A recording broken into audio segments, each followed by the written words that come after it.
Okay, so let me just create a new document for it. Good.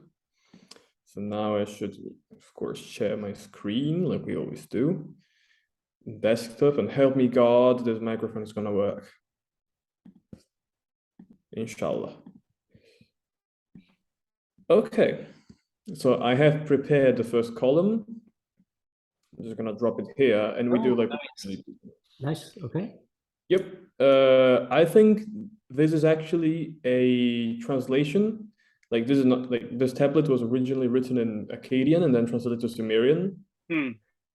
But and yeah, you're soon gonna notice why, I think.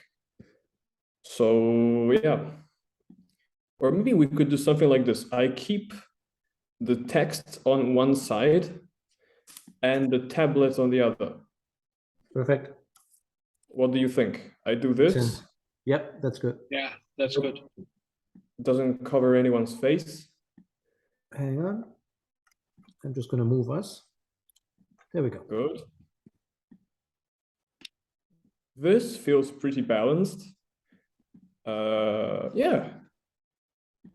This works, I think. Sure. Let me know. Good. So where's that?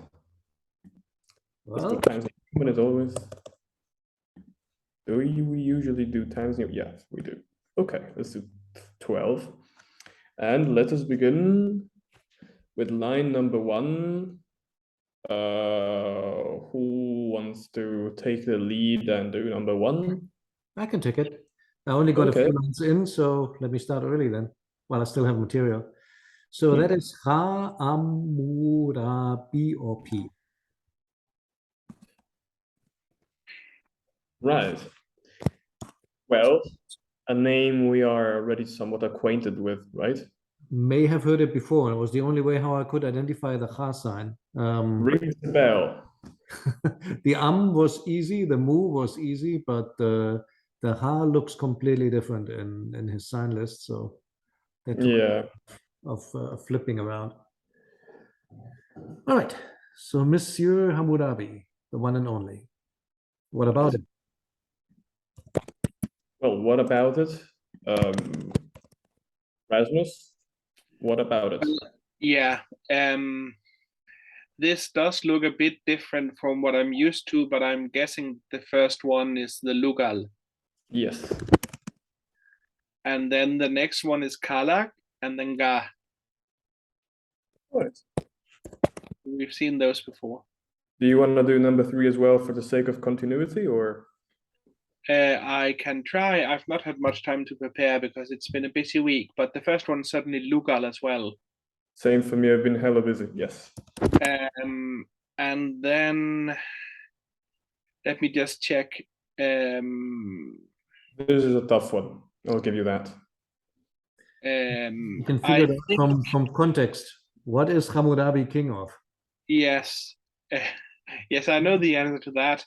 And also, it does look like the E2 sign then with the Sheshik added to it. That is the Winkelhaken added to E2, and then makes it K2.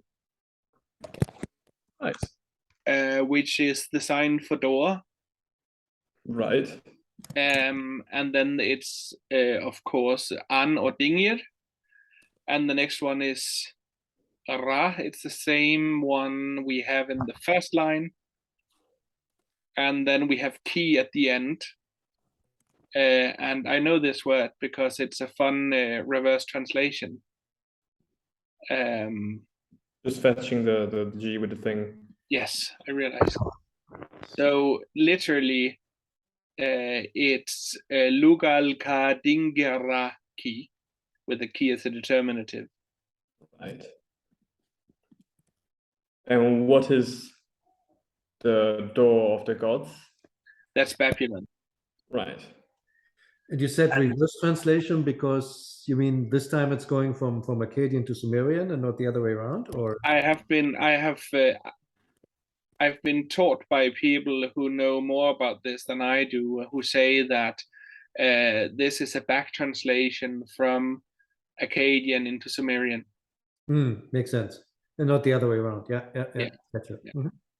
So the reason why I put it in caps is because I don't think we're sure whether it's actually called Kadingira in Sumerian, or if it's just written that and pronounced something like Papilim or Babilim, just like it happens in Elamite. So that's why. Right. So Aurelio, you want to do number 4? Of course. So next one then, another Lugal. And the limu at the end, the 4 sort of gives it away. So Anupta, the king of the 4 corners. So An, Hub, Da, Lim. Isn't it normally Limuda or something? Usually I think it's number at the end, actually. Okay, awesome. Is it Limu 1 or Limu 2? I think it's Limu 2 because it's Limu 2. It occurs all the time in haze. Nice. Okay. Yeah, because it's not facing down. Like that would be Limu 1. Well, very well. That was quick. The next one. So the next one is Kalam. Kalam Yes. Dimme. Yeah, right. That would be Dim 2. Yes, Dim 2. Now both of them have multiple readings. The first one could be Kalam, Ung or Un, and the Dim could also begin, or I guess Dim. But since it ends in a Me, it's kind of easy to figure out that it has to be Dim. Right. Don't ask me what it means because I didn't write that down. I know. Creator of the land or something of that nature, because Dim is to create. Okay. Let's go to number 6. Rasmus? Yeah, so this is more difficult. The first one, I guess, is Lugal again. The second one, I am having a really hard time recognizing. Second one can be a few things, but it's mainly just 2. One is really common and the other one is fairly common too. But the font here is not particularly helpful. Do you want me to look it up on the APSD so it becomes clear? Yes, please do. Hint, okay. It's a thing. Oh, so it's Ning? Yep. Okay. Yeah, I know that sign, but it usually looks a bit different, right? I have no idea how long I spent looking for it, so yeah. So Ning is usually Ning, so need to, Ning, thing, or which, and also Ngar, to place.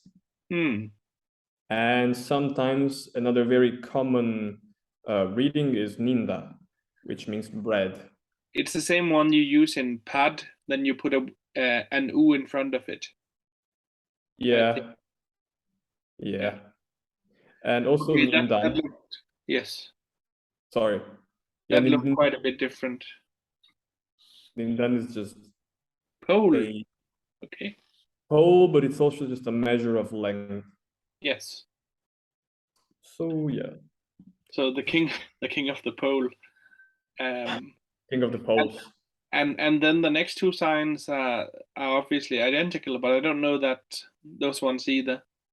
But the last one is B. That's easily recognizable. Yep.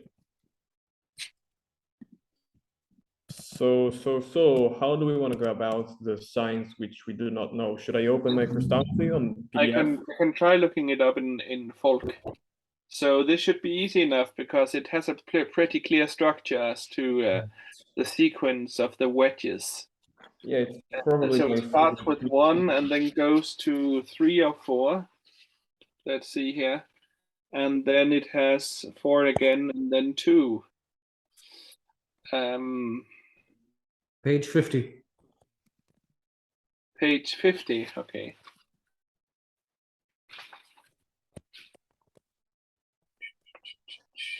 Page 50. Oh, I think perhaps you have a different version than I do. Okay. What's the sign number? There's an M and there's a B. Actually, I have no idea what they mean. M52, B127. Oh, and in his sign sequence, it's 53. sign number 53. Yes, sir. Yes, there you go. So it's A5 or AK. Yeah. Sorry, couldn't resist. Okay. So AK it is. So probably AK, because then it would be a genitive and then something else. Right. Okay. So then what do we have? The next line. Yep, 7. Right. 7. So that one is that's a Su. And then Su and then Dingir. And then that's Ud, but combined with Dingir is probably what's his name? Is it Utu? Yes. The Su here, I mean the sign is Su, but it can be read as Su too. Oh, okay. In this case, I thought Su was had only one horizontal wedge inside of it. I think Volk makes a distinction between the two, but let's look it up. Su, and then we have Su too. Maybe I'm wrong for once. No, well, it appears on the IPSD to be the same. The EPSD doesn't have a sign that's Su1. I think Su1 does exist, although it looks, yeah, somewhat different in terms of it's a real, like, the difference is probably minimal anyway. Let me just Su and Su2. I think I know both because they figure in Hayes. He uses them. You see, wait. Oh, well, the other one is gone. Yeah. Okay. Now it's gonna be a mix. It's Su.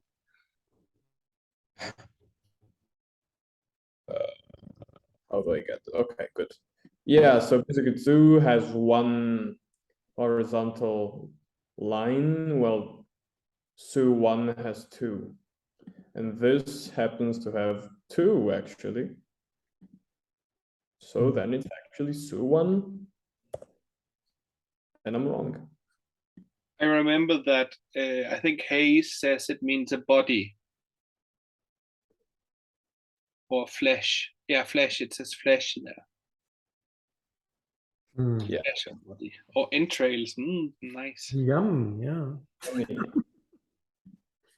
It's Halloween soon. Yes. So let's give it a Su then. Su to the flesh of the sun god. Yep. Yeah. We'll see how it translates at the end.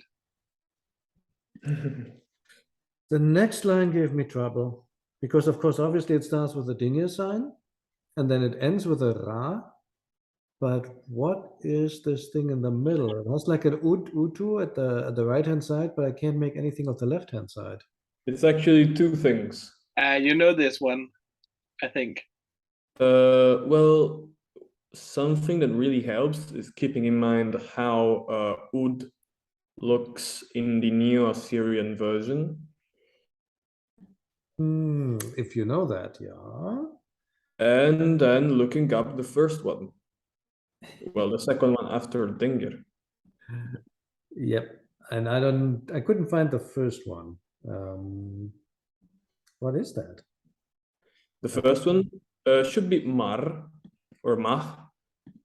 I don't know. Isn't it the one that in Sumerian normally it's Amar? Yeah, should be. Amar. No, this is calf. Or young, yeah. Oh. So Amar Utu Amar is the name of a deity that you know. I don't actually. The calf of Utu is Marduk. Ah, okay. Okay. Is this an Akkadian thing mainly, Akkadian Babylonian, or is that a Sumerian thing as well? I think it's Akkadian. Got it. You see? Amar Ut. Very nice. Okay, so that's then the D is just a determinative. So and then Amar Utu Ra, I guess. We do it like this. Hang on, I have to move you for the recording. There we go. Isn't there a Ra at the end, or did I make that up? You're right, yeah. There's a Ra. There's a dative Ra. Okay.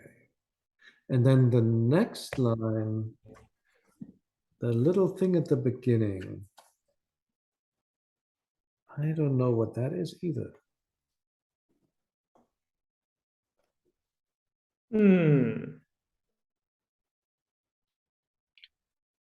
I'm pretty sure it's in one of the 10 first lessons in Hayes as well. I've seen it. Just go ahead. I'm not going to pretend I know. I don't. Should I look it up? Yeah, we can look it up. It should be easy then because it's like 2. So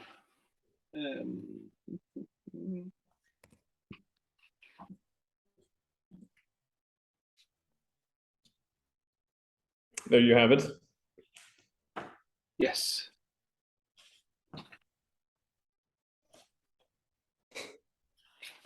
I think it's frequent because it's one of the modal prefixes. Okay. Well, not modal, but yeah, it is the passive or intensifier. Oh, is it a conjugation prefix instead? It's like the opposite of mu. Yeah. Okay. Yeah.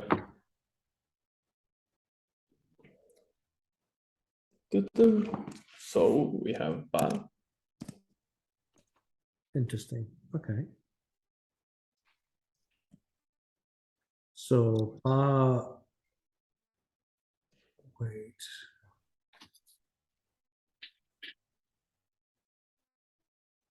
One afterwards.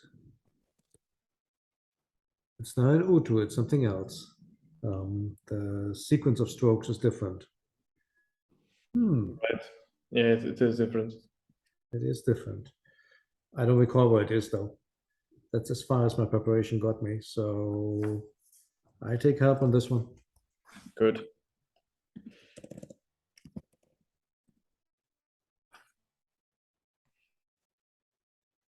Oh. He or Dug. Here. Would make some sense because there's a ga after it. Yep.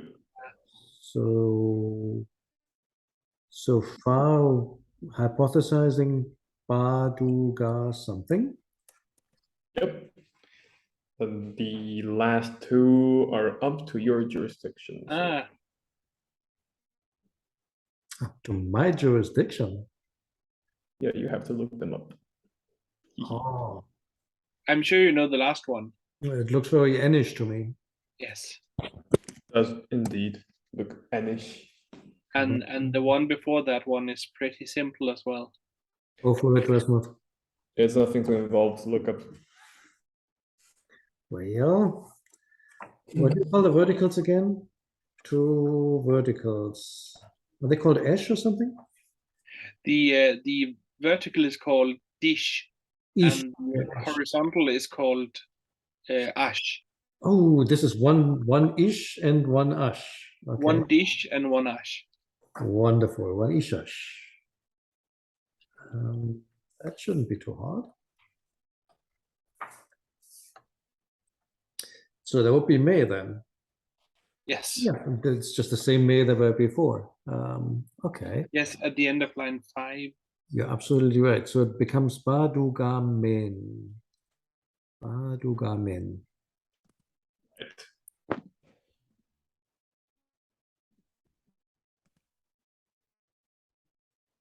Very good.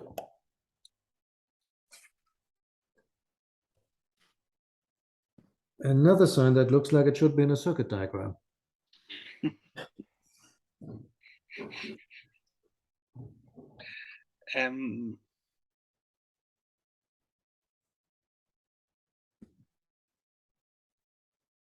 Rasmus, you right? Yes, I think it looks like it's also in one of the first lessons of Hayes. I think it's but 3, that's a wall. That's the wall, Right. And then the second one is, I guess, the same as above. So do 10.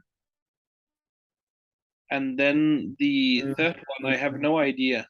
If you look closely at the Oh, it's a sign bit from the different. right, Yes, I see. Wow. white, yes. They're not making this easy. Let's first figure out what this one is. Yeah, that doesn't help me a lot because I don't know that one either. Is this Kib by any chance? What? Kib? Kib. Is it Kib? I think it is. Yes, it is. Oh, Kib. So I'm gonna show you a cool EPSD trick later. So we know that this one is Kib, and then the other one is Ud, right? Mm-hmm. And then we have something else.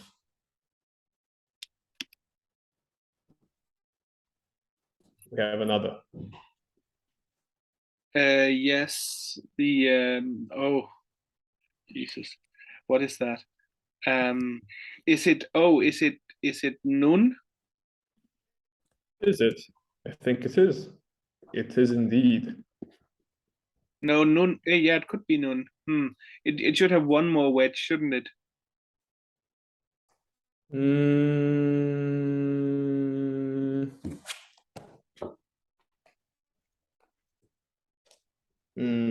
I think it's fine. Let me just quickly find it in Volk. It should be easy to find as well. So it's 1 ash and then 3 dishes on the ash.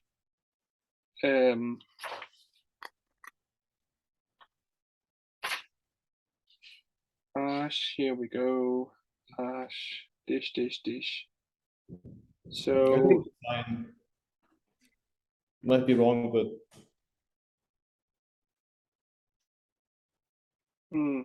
also because it can't really be much else. Maybe a hoop, maybe a here, I don't know, but it looks like a noon to me, honestly. Yeah, I think you're right. So what do we do? We know, okay, this has to make some sense, but it doesn't, right? Because we have bad, which is a wall, and then we have day, and then we have something that makes no sense by itself, and then we have a prince, and then we have a key. This is a very Akkadian looking key. Yeah, that key is quite deformed compared to the ones we had above. Yeah, you call it deformed, they call it Akkadian, but it's the same thing. Akkadian equal deformed. So yeah, this is very Akkadian actually, like the font is very Akkadian. So we know that this is probably Akkadians. Why did they have to go ruining Sumerian? I've been asking myself the question for a long time. Yeah. But so we know it's a place name because of the key and because of the seeming. It doesn't make any sense, you know. So there's no place called that, so it has to be something that is written in a way and pronounced in another. Yeah. So what do we do when let's take like Kadingir again. We wrote it like this because it's not actually pronounced like this. So it's got to be in caps, right? Now we know that Kib, right? It's Kib. Yeah, it's Kib. Kib here is for some reason written as, expressed as gish, percent gish. So we copy that. We put in ud, and then we put in that. And then we put in nun. And hopefully something appears. Wait, you put some wildcards in there, is that right? Sorry?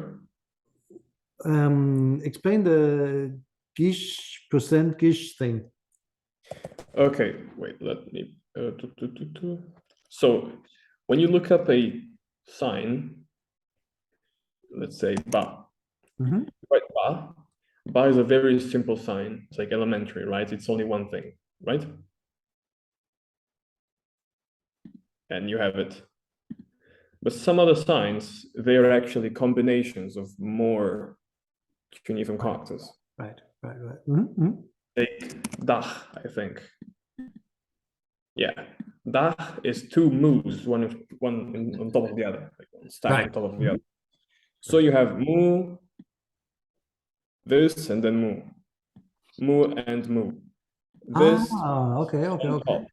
Got it. So and in the case of, sorry? No, it's fine. Yeah.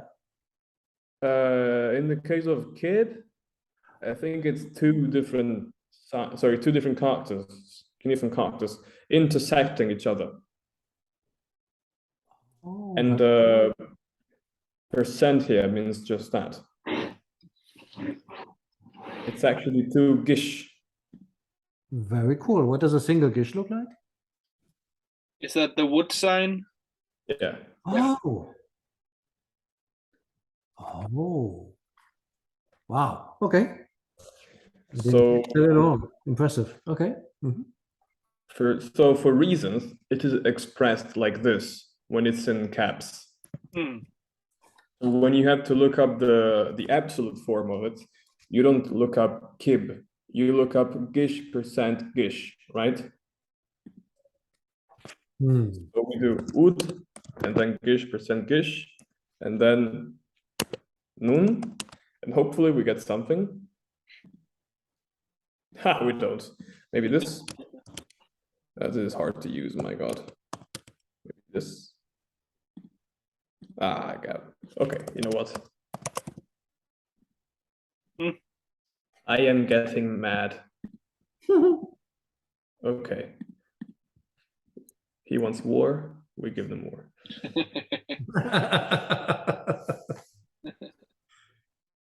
I'm just gonna look it up the old way. Let's look for kib, sorry.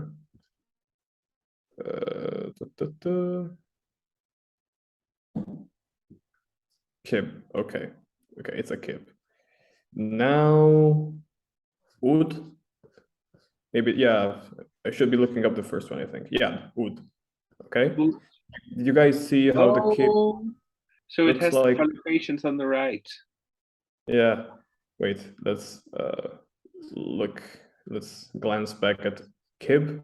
This is how it looks in its distorted form. So then we go back to ud, which is the first of the three, right? And we look at the possible readings, and we find this ud, distorted kib, and then distorted nun. And distorted key. Yeah, distorted key, and it's Zimbir. Okay. Zimbir, the city of sun god where Hammurabi built a canal. Yeah, I think in Akkadian, it's also in English, it's called Sipar. Zimbir is Sipar. Sipar. Oh, okay. Huh.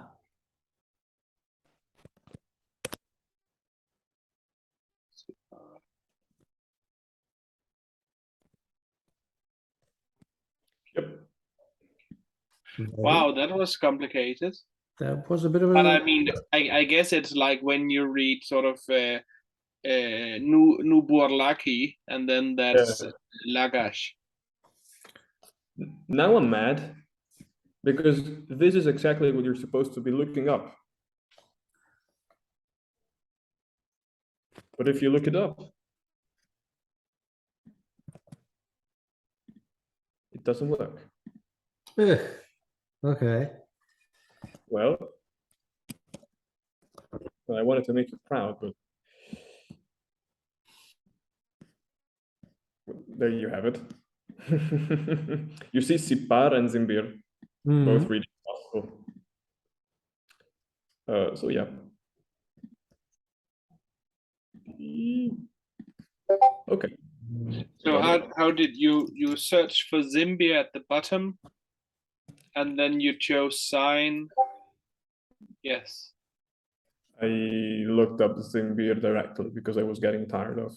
And then how do you go? It doesn't have a dictionary entry, or you can't find it. It's not listed in the main frame in the middle. Not in APSD1 because it doesn't include any personal names. Ah, right. Okay. But if you EPSD2 may have it, I think. yeah, let's try Zimbir. They're normally much Yes. better for that. Yeah, Very it's nice. cool. Yep. Here you have it. Nice. Okay. Right. On to another very bad and forgotten cuneiform character. Yes. For some reason, I wrote down Ish or Kush.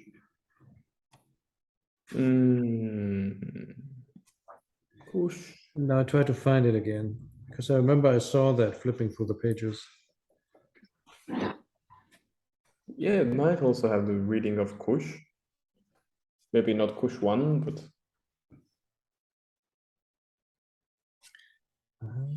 this is also a very interesting one.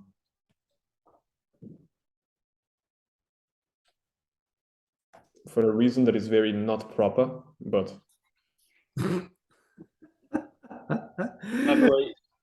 just tell us. It requires knowledge of its reading. Of what? I'm sorry? You have to know how to read it first. Okie doke. Oh, well, if you want to, oh, wait, okay, let's just look it up then.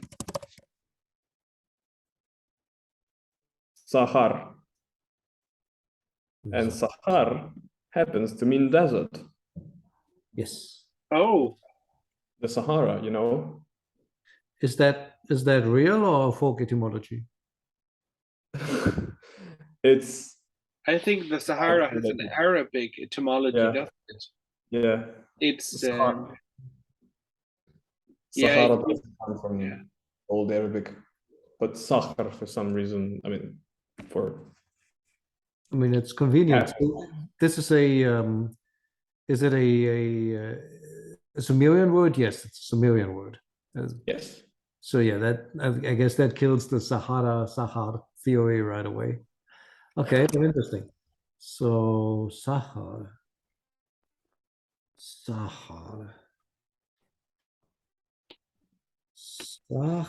and something weird at the end.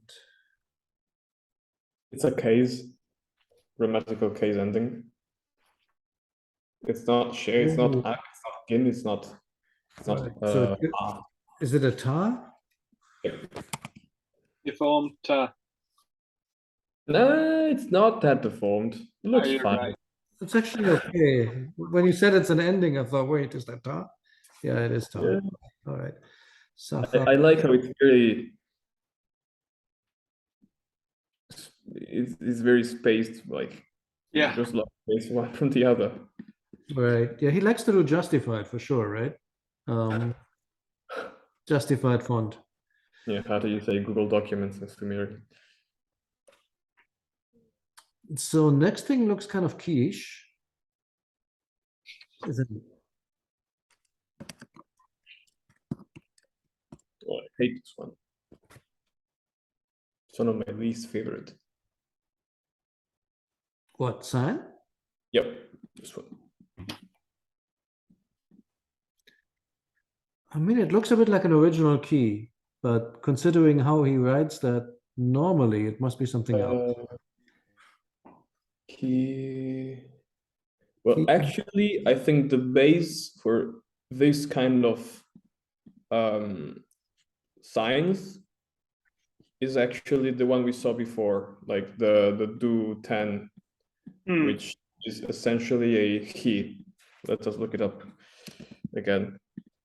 So there's a very wide variety of cuneiform characters that are made from positioning cuneiform characters inside of he. Like, I think, for example, come. Yeah, you see? Yep. This is inside. Makes sense. So it's usually a he plus something. I hope that's helpful in some way. But yeah, to keep in mind that it's not a he, usually, it's a he. Got it. Okay, interesting. It is. So then the question would be, what is that puppy inside? With 3 horizontals and 1 vertical.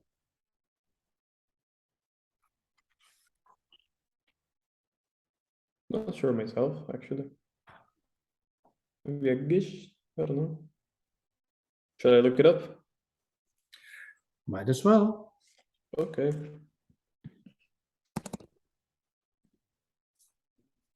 Oh yeah, it's an ash. Oh. He and ash. Ash Yep. 2. Okay.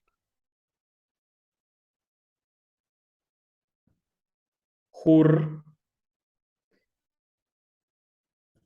And then let's figure out the second one. It's gonna make everything easier. I was going to say ka, but ka has the gunu inside, and this one doesn't. So it's sang. Very well. It is sang indeed. So what is that one word? Yeah, Horsang means mountain, right? Yes. So a fun fact about mountains in Sumerian is that, well, the standard word for mountain would be hursang, hur, sang.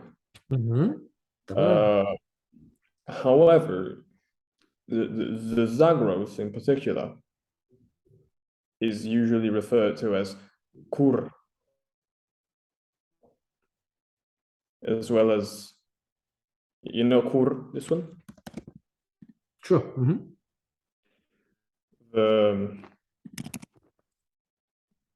Oh. Huh. Okay. The Zagros is usually referred to as kur. So then when they say kur, you have to keep in mind that they already have a word that perfectly functions as mountain, meaning-wise. But kur also just means land, doesn't it? Yes. It means foreign land. Foreign because land. For your own land, you would use kalam. Right. Yes. So and kur kur means mountain, but it's kind of the mountain. Just like in Latin, you have 2 words for city, oppidum and urbs. Although you would only use urbs to refer to Rome. Right. This phenomenon has a name in Greek, which I promptly forgot, but it's when you say something to mean something else, like the city, and you mean, the city, a particular city, or the mountain, and you mean a particular mountain. Metonymy or something of that nature? Yeah, exactly that. So yeah. So when they say kur, keep in mind they could have said something else, but they have a special name for it because it's got a special weight, I guess, to their culture and folklore. So yeah. But here it's Hwasang. Yep. Because the scribe is not Sumerian, so either it didn't know or it does not mean, the word to be translated is not Zagros, but rather just mountain. Yeah. So, Sa. There's a gal afterwards. Oh yeah. Yep. Let me just fetch the G. There we go.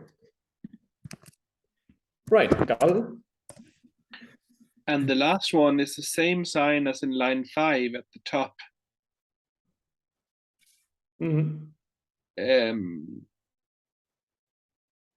which was dim too. Right. But that sign has a number of readings. It does indeed. Let's see if something else fits. I mean, it could be gun. Again, couldn't it? Yeah, it's that's the one that's used for the equative, right? Or, Yes. Yes. So that's skin 7. Correct. At the end of the line, that would make a lot of sense. Yeah.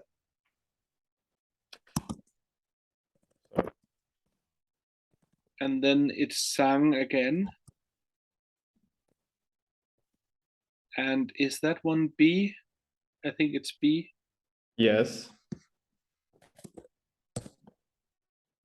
And that one is the next one is it looks like some sort of monster that's eating. It's Retu. Sorry. Like a Pac-Man kind of creature that's eating its way through the other cuneiform signs. You're not wrong. Yeah. Although the same could be said about the next sign, which Oops. No. This is one tough line. I'll give you that. The first one is Retu. Yep. But the second one, I have no idea. The second one has 2 main readings. Gek and me, it seems. And nge. Yep. Oh, I think I've seen this as Q10 once, but I don't know if that's what it is here. So here it's probably, since he is a prefix, a verbal prefix, Yeah. a model prefix, then it's probably something to do with, I mean, the following sign is probably something to do with verbs. Well, is the that's the what does he call it? That's the one that's used to express sort of exhortations or like let's do or let him or precative. Precative, yeah. Can also be affirmative depending on aspect and subject and person. Okay. Let us do the third one first. That's fairly complicated. Should be easy to find then. Looks like a number of signs meshed into one another. It does indeed. Come on, that shouldn't be that hard to find. I'm just flipping through the sign table here. If you look that up, I mean, I see a ton of horizontals in the beginning. So you think that should be, even if you don't understand the components, that should help. Yeah, the problem is that these signs are not Neo-Assyrian signs. Right. I mean, they are deformed, but they're not nearly as deformed as that. So we can't necessarily look them up as if they were Neo-Assyrian signs. Tell me about it, yeah.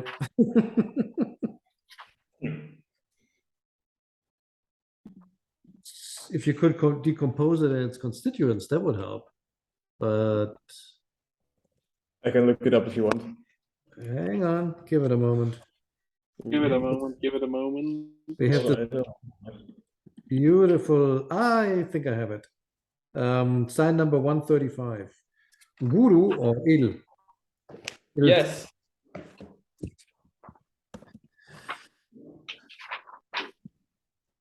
There you have it. Wow. It's majesty demonstrosity. Nasty sign. Very nice. Break down. What is this actually? So there's it's a gar, ghastly gar, plus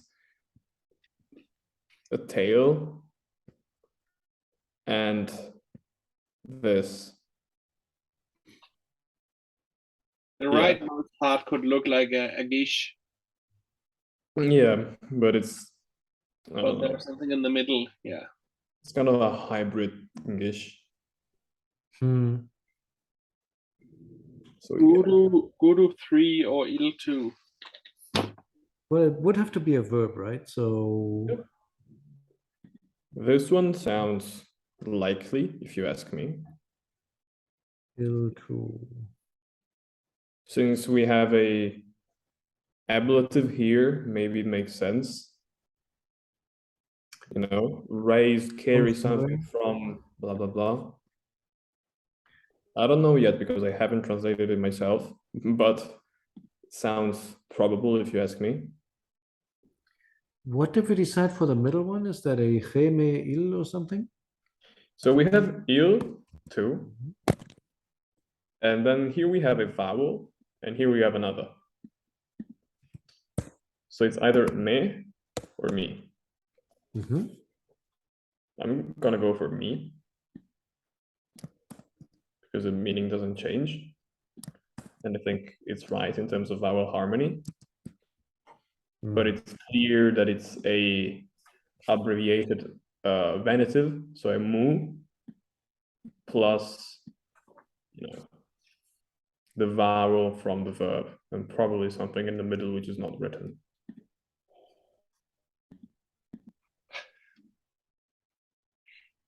So 15 starts with yet another sign that I don't know. I got lucky, 218, abar. Oh. Oh. For some reason with double B. Abar. Yeah. Oh, I would write it as ambar. Or Ilam Kush for, wow, that's oddly specific. Didn't know that one. Ladder. Elam kush. Okay, I see you. So we have a number. Ambar.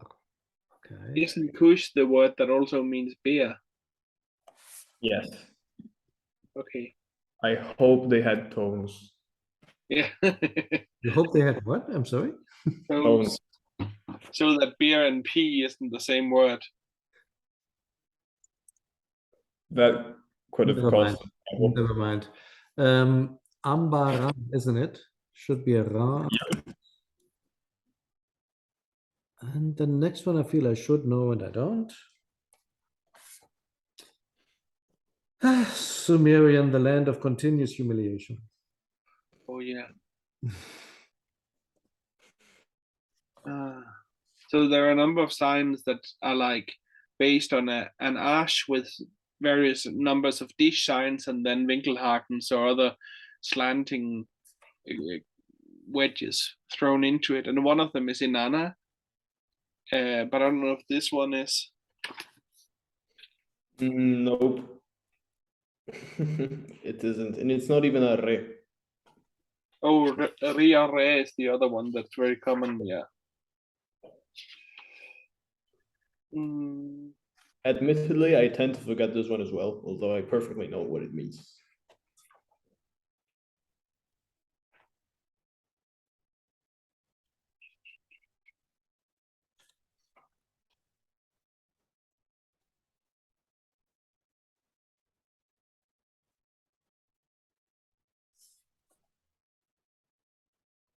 Hang on, we will figure this out.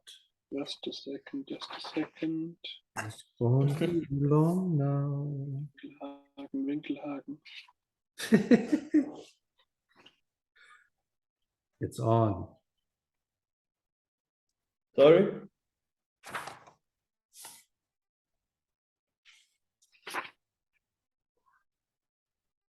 Oh, come on.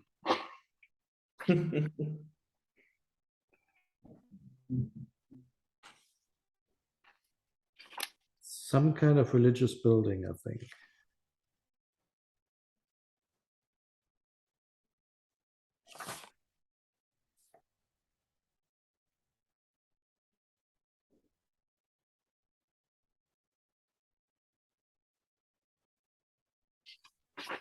Well, that gave us something to discuss next week, I think.